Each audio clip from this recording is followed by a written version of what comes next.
Hi, everyone. Welcome to my podcast titled Taking Wellness and Fitness to a New Level. I'm Jane Montero, and I currently serve as the Michigan Art Education Association past president, and I'm also on the National Art Education Association Board of Directors as a middle-level division director-elect.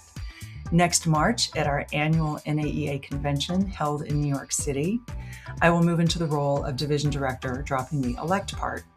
So here with me today is one of my amazing friends, Melody Weintraub. And before I get to our recording that we made a few weeks ago, I wanted to share with you a little bit of information about Melody. Melody Weintraub is a distinguished art educator and leader who served as president of the Tennessee Art Education Association from 2020 to 2022. During her tenure, she launched key initiatives including the statewide Elementary Stars exhibition, tornado recovery outreach for Middle Tennessee art teachers, and the creation of an equity, diversity, and inclusion board position ahead of national directives. Melody taught art across all levels, pre-K through graduate, and retired in 2020 after over 25 years of teaching. Her honors include 2025 NAEA Southeastern Region Art Educator of the Year, 2025 Tennessee Art Educator of the Year, and the 2023 Tennessee Arts Academy Lifetime Achievement Award. She has written for several publications, including NAEA's book, STEAM Education, an interdisciplinary look at art in the curriculum in April of 2024, and has been published over 30 times in School Arts Magazine, and most recently co-edited the April 2026 Advocacy issue. A longtime leader in art education, Melody served as an NAEA delegate, juror, and frequent presenter. She currently conducts teacher training and is a popular workshop and keynote presenter. Currently, she works as a university supervisor for the University of Tennessee, Knoxville, and serves as the president-elect for the NAEA Retired Art Educators Alliance. So let's get to our recent podcast interview.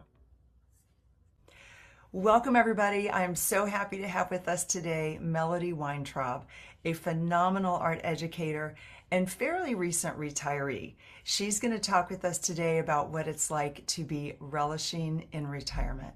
So without further ado, I'm going to ask some questions, and Melody, you're going to give us your best answer. Does that sound good? I got it. Yes. Okay, Let's do this. Okay, so to start out with, how many years have you been retired? Well, I retired in 2020, so this would be my 6th year into retirement, if you want to call it that. Yeah. We'll call it retirement. Yeah. So just to backtrack before we get into retirement days, what did you love most about teaching art education? Everything, but probably most of all the students. I loved helping them discover their potential through art, and I loved helping them learn how to connect art to life and life to art. And I loved helping them see art as a way of expressing how they felt about the world around them. Mm-hmm. And I told them that. Often I would stop the class, I would get their attention, and when I got their attention that way, they would just look straight at me. I didn't even have to say eyes on me. Mm-hmm. They just would. And I would look around the room and try to make eye contact with each student in the room. And I would say, I have the best job in the world. Mm-hmm. And just to see their reaction to that, but they knew that I meant it. Mm-hmm. I was sincere about that. Well, before I ask you the next question, it kind of reminds me of this book I'm reading called Mattering. And it's all about how people matter, and how when we let people, as in students, know that they matter to us, they truly take that in, and it helps their self-esteem so much. Absolutely. Yeah. Okay, now on to retirement. Are you ready? Yes. Okay, when you decided to retire, how did you envision spending your time? Well, to be perfectly honest, I really didn't have a vision for retirement. I loved what I did so much. I thought they would have to drag me out kicking and screaming. I just love working. Mhm. So I guess I knew I would keep working even after I wasn't teaching in the classroom anymore. Mhm. And at the time that I retired, I was president elect of the Tennessee Art Education Association. So that became my quote job. Um, it was 2020, and that was a critical time to be in leadership.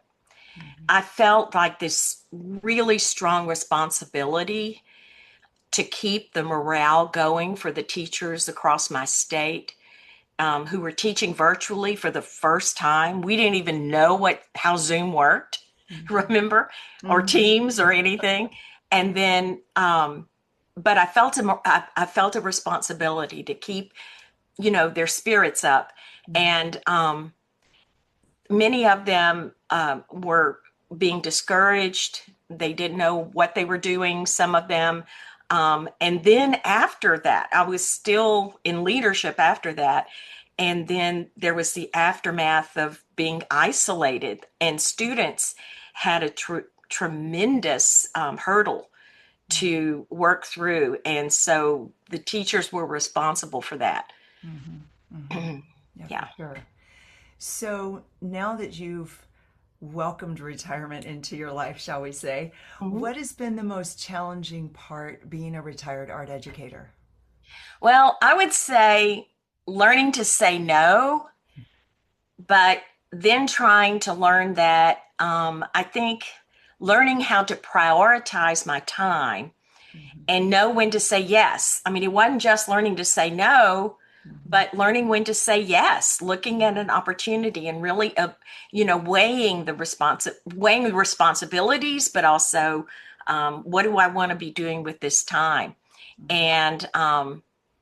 And some people say they feel surprised with how much they miss the purpose part Mhm. of teaching. It kind of takes you by surprise. You you are indispensable to the lives of the students, Mhm. but you're not an indispensable part of that world Mhm. as far as the workforce. Somebody can come in and do a great job, and and they may not need you to Mhm. help carry on. Mhm. So I think that's what takes a lot of people by surprise is that purpose. So some people think, well, where is it? What am I supposed to be doing now? But I think sometimes you have to go after the purpose. You got to Mhm. find the purpose. And there's purposes all around. There are those who need to be mentored. There's people who need to be uplifted by learning how to make art. And there's people who need to learn about art. Mhm. And so there's, opportunities to docent and do all these other things. But I think just kind of evaluate your time. And that was the most challenging part, I think. Mhm. Learning when to say yes and learning when to Mhm. say no. Yeah, for sure, for sure. So now that we've got that question out of the way, what has been the most fulfilling so far for you? Well, I think we've enjoyed traveling. I Mhm. mean, you don't have to ask for 2 weeks off. Mhm. And so my husband and I have enjoyed traveling and seeing some places in the world we hadn't seen or seeing them again. Mhm. And also, I've been asked to present at several workshops and be a keynote in several states since retiring. And so I always enjoy that. Mhm. And then my husband and I sold our house in Memphis Yeah. after living there for 38 years in the same house. And so we sold it and moved to our lake house. And so I moved from the city to a rural area of West Tennessee. And so since we can both work remotely, I supervise student um, art education candidates for the Mhm. University of Tennessee, Knoxville right now. So I can do that from here, remotely. And so it seemed like a good move for us to move to the lake. And so for the first time, I'm actually enjoying gardening, which I'd never explored before, seriously. Mhm. And out here, there's less distractions. So I'm spending more time developing my art And I sometimes work all day for weeks on a painting, on a single painting. And I just love it.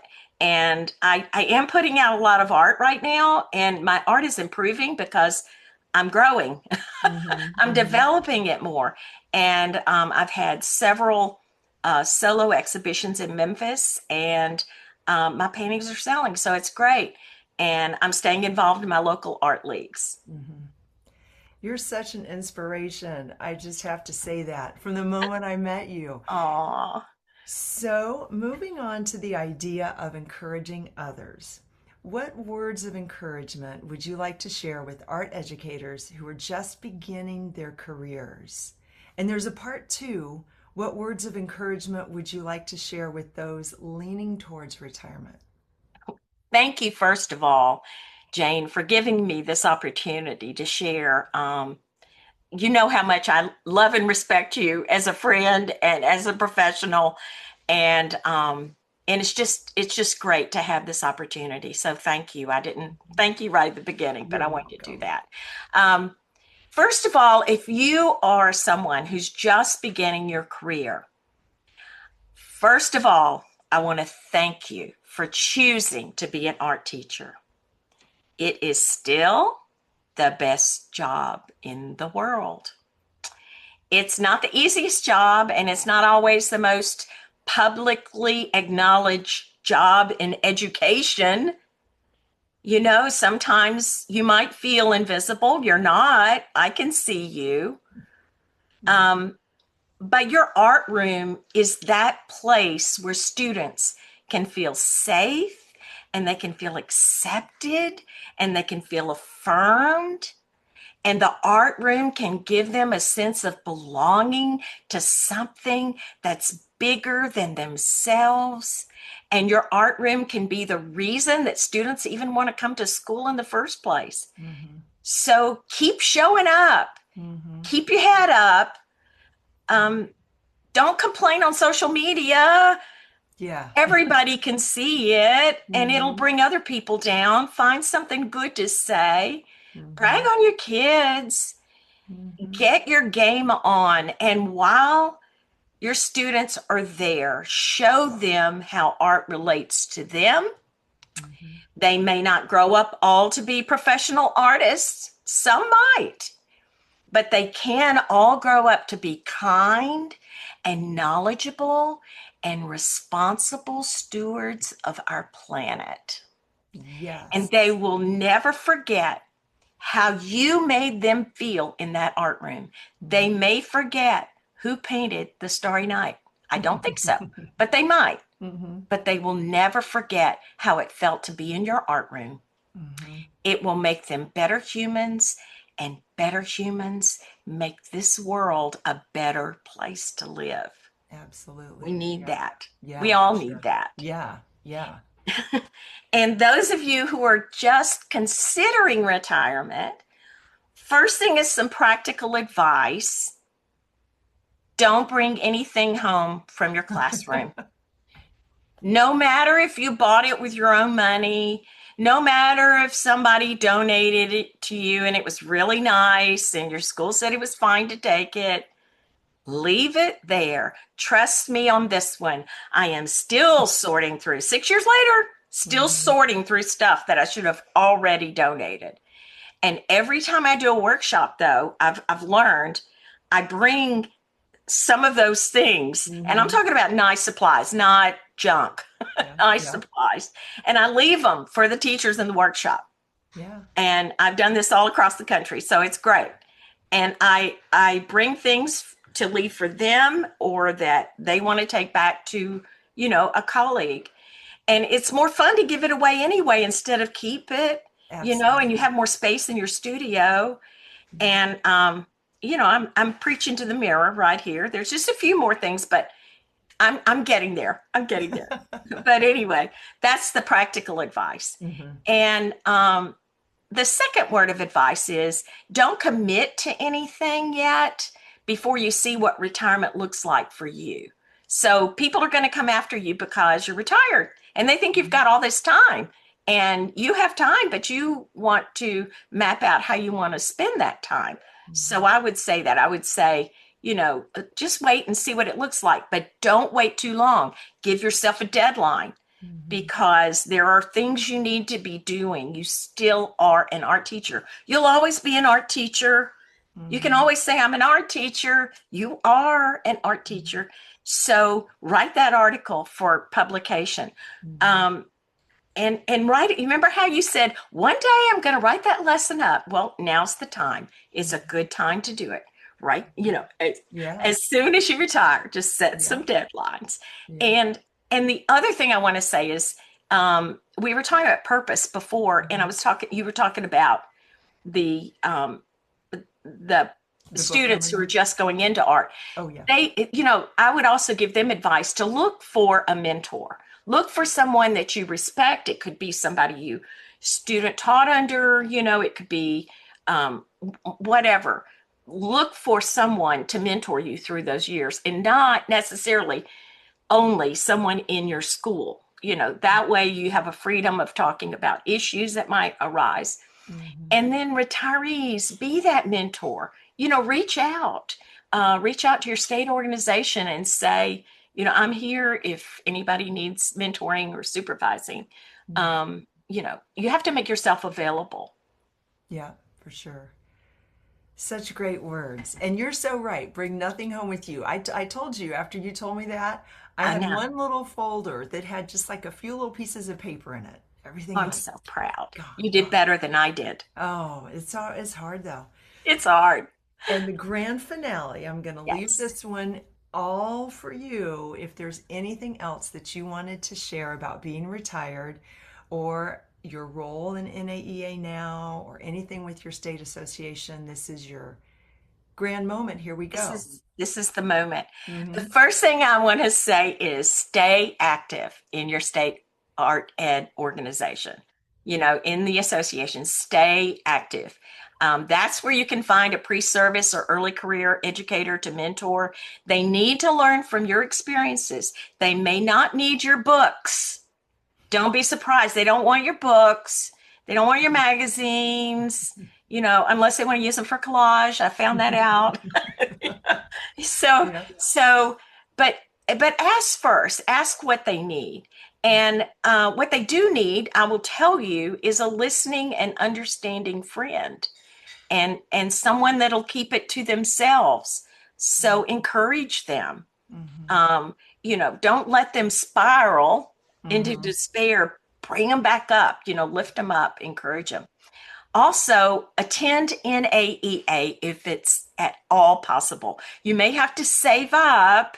I understand that because your school's not paying for it since you retired. But attend NAEA. It's like an art family reunion, I'm telling you. And I am now president-elect of the Retired Art Educators Alliance, which is part of NAEA. It's an interest group. And we would love for you to be involved in the NAEA interest group. It's easy. You can just go on there, click a button, you're there. We would love for you to be involved, and our focus is on mentoring, on giving back, and on supporting those currently serving in our field. This year, several of us from RAEA, which is the Retired Art Educators Alliance, we had a session at NAEA in Chicago where we asked experienced art educators and pre-service early career art educators to meet together for mentoring in a speed dating style format. It was so much fun. And we did it last year, and this year we doubled in size. And we gave them a little gift. It was just great fun. And I think that we need a bigger room next year to do this in, but we want to keep doing this because it's everybody says they enjoy it. The experienced art educators love it because they didn't even realize how much they had to say and how much they could offer. And these students are so eager, not students, but the younger The Younger pre-service. generation here, Yeah, yeah, they're yeah. so eager for advice on classroom management, things you never thought of, on organizing your classroom, and on solving issues that arise. So it's just been great. I've loved it. Well, and I love you, Melody I Weintraub. love You you, have Jane been Montana. an inspiration, and I am so happy to say that you are the very first person in this podcast that I'm starting for the Michigan Art Education Association. So Thank you. I thank you for your time, and thank you very much. Thank you. And that's a wrap on our Taking Fitness and Wellness to the Next Level. I'm Jane Montero. Go out there and make it a fantastic day. Thank you.